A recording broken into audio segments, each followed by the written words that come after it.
Chapter 61. Ultimate Authority.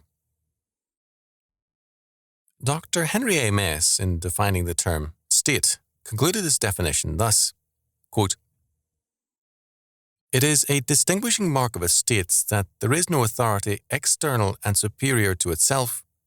End quote.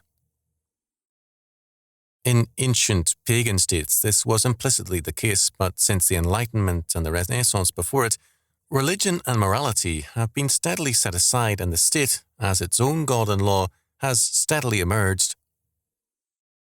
The universe of Christendom always had as its ultimate and basic authority the triune God of Scripture. His revealed law word governed all men and nations, and the final court of justice was the throne of God. The universe was an open universe because there was an appeal from history and beyond history against all injustice, and all men had a recourse to that judge. The statement of Abraham has resounded across the centuries as the confident appeal of godly men. "Shall not the judge of all the earth do right?" Genesis 18:25. The universe of Darwinism is a universe of chance and of a random selection which moves upward instead of devolving. It posits endless miracles of chance and holds to an open universe, open to chance, not to mind and purpose. The universe or multiverse of evolutionary thinking is a closed one, closed to God, to morality, and to purpose. This has meant that this evolving and mindless quote-unquote nature is dead to morality. Morality becomes then a human aberration or mores without any basis in any ultimate reality. As a result, moral premises have steadily receded from policies of state. Some morality still remains, but of a humanistic variety.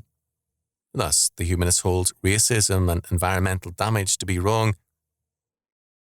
Men like Max Stirner and Friedrich Nietzsche attacked the validity of any and all moral premises, and in time these various survivals will disappear. The simple fact is that the premises for all moral judgments have disappeared. Albert Schweitzer wanted to rebuild morality on the basis of reverence for life. After a rainstorm, he would pick up worms on a walkway and restore them to grassy areas, lest they be trampled underfoot. His religious premise was a faulty one. If all life is equally important, then all life is equally unimportant. Schweitzer, in devaluing God and His Word, devalued everything, including human life and the worms under the ground.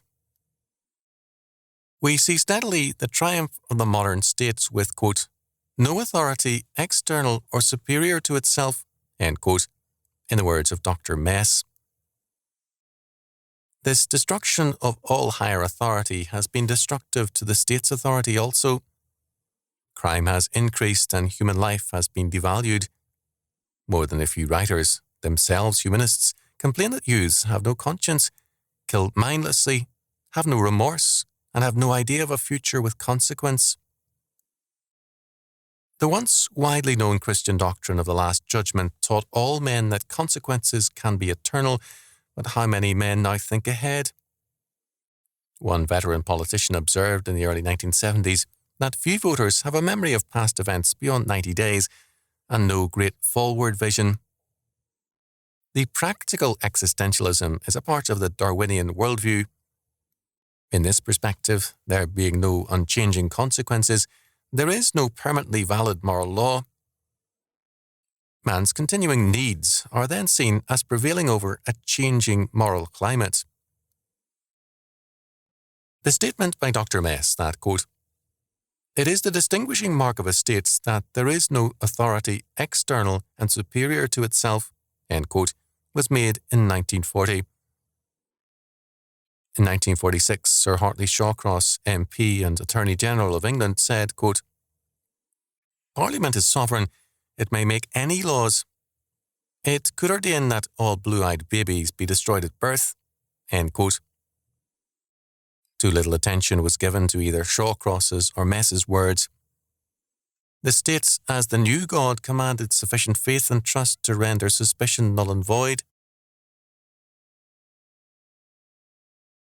As a result, in and out of the churches, God's law has been disregarded and despised.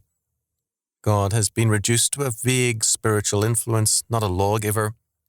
His law is even regarded as evil by many. Man and the state claims final authority.